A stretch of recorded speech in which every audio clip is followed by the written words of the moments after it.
तर आज मी खूप छान असं मस्तपैकी जुन्या पद्धतीनं डाळ कांदा कसा बनवते ते हरभऱ्याच्या डाळीचा तसा आता मी बनवून आता घेणार आहे. तर भरपूर असा कांदा पण टाकणार आहे त्यासाठी. आणि इकडं भाजीपाला आणलेला होता ते इकडं वाटाण्याची भाजी पण आहे. तर तर आता आज बघा मी जुन्या हरभऱ्याच्या पद्धतीनं असं डाळीचा बनवलाय डाळकांदा डाळ कांदा बनवलाय, तर खूप छान कोणी आणि मुगाच्या टेस्टी डाळीचा लागतो. डाळकांदा बनवतं, मस्तच तर भरपूर कोणी असा कांदा मसूरच्या टाकलेला होता डाळीचा आणि डाळकांदा कोथिंबीर बनवतं. तर मी पण टाकलेली अशी आहे. तर डाळी झटकीपट असं हरभऱ्याच्या बनवून डाळीचा घेतलेलं आहे. डाळकांदा बनवलाय. तर चला तर खूप मग छान आता आणि टेस्टी सुरुवात झाला. करते आता. तर पहिल्यांदा आता कांदा मोठाच्या मोठा चिरून घेतला आणि डाळ मी पहिल्यांदा चांगली शिजवून घेतलेली. तर हरभऱ्याची डाळ जरा शिजत नाही असं कढई ते टाकल्यामुळं गॅस पण आणि लय असं हे होतं त्याच्यामुळे एकच शिट्टी करून घेतलेलं आहे. तर कठीण असते त्याच्यामुळं तर चांगली मस्तपैकी आता ओबड असं लसूण चेचून घेतला आणि कांदा एक मोठा चिरून घेतला. लसूण काय मी मिक्सरला बारीक करत बसलेलं नाही. तर चांगला खलबत्त्यात आता बारीक करून घेतला असा.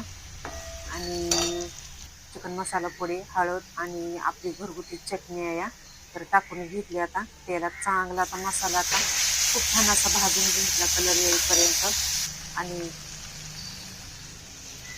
तिकडे मग कुकरमधली डाळ घेतली आणि ते राहिलेले पाणी पण आहे कुकर डाळीचं ते पण ओतून घेतलं. झटकीपट होऊन जाते भाजी, टाइम जरा सुद्धा लागत नाही. आणि आपल्याला जर पाहिजे असलं तर आदान रसा भाजी जर अशी पाहिजे असली तर ते पण आता ठेवली तरी चालते. पण मी ठेवणार आहे. सुकी अशी लपतप अशी नाही करून घेत आता, रसा भाजीच असं थोडे बनवून घेते आता खूप छान. भरपूर अशी कोथिंबीर टाकून घेतली. कोथिंबीर टाकल्याशिवाय काही अशी म्हणजे कोणत्याही भाजीला चवच नसते. त्याच्यामुळं कोथिंबीर टाकून घेतली आणि शेवटी मग चांगली उकळी फुटली की मग शेंगदाण्याचं कूट असं ताजं ताजं टाकून घेतलंय मस्तपैकी. आता खूप छान अशी शिजते आता आपली भाजी. आता झाकून ठेवते आणि मी आता दुसरे काम आता करत बसते आता. तर आता मला पाणी प्यायचं होतं तर गरम गरम पाणी ग्लासात मी भरून ठेवलेलं होतं. तर स्वयंपाक करत करत असं माझं नेहमी चालत असतं. तर आता आपली भाजी आता शिजली का आता बघते आता.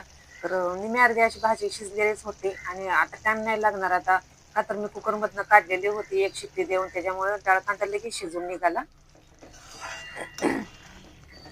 तर आता चपात्या पण आता मला बनवायच्या, त्या कणिक चपात्याची मळून ठेवलेली होती आणि भाजीपाला भरपूर असा आणलेला होता त्याच्यामुळं भाजीपाला असा बाजूला काढून ठेवलेला होता. कोथिंबीर आणलेली आणि बीटरूट आणलेलं.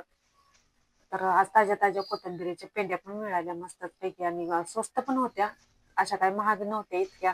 आणि चवळ्याच्या शेंगा पण आणल्या त्या, बीटरूट हाया आणि गाजरं, फ्लावर भरपूर भरपूर अशा भाज्या ताज्या ताज्या घेतल्या. आणि बारीक बारीक कांदा येतो त्यात आणि आलं. तर आलं तर मी भरपूरच आणलेलं आहे. तर आलं सारखं लागतं चहासाठी त्याच्यामुळे एकदम आणून ठेवलं. आणि मग असं एखाद्या भांड्यात कोणत्याही प्लास्टिकचे ठेवलं तरी असं उघड ठेवलं तरी चालतं. बरेच दिवस असं बरेच दिवस राहतं. आणि बारीक बारीक कांदा, मोठं कांदा संपलं की बारीक कांदा पण लागते ते, त्याच्यामुळे कांदा पण आणून ठेवलेलं.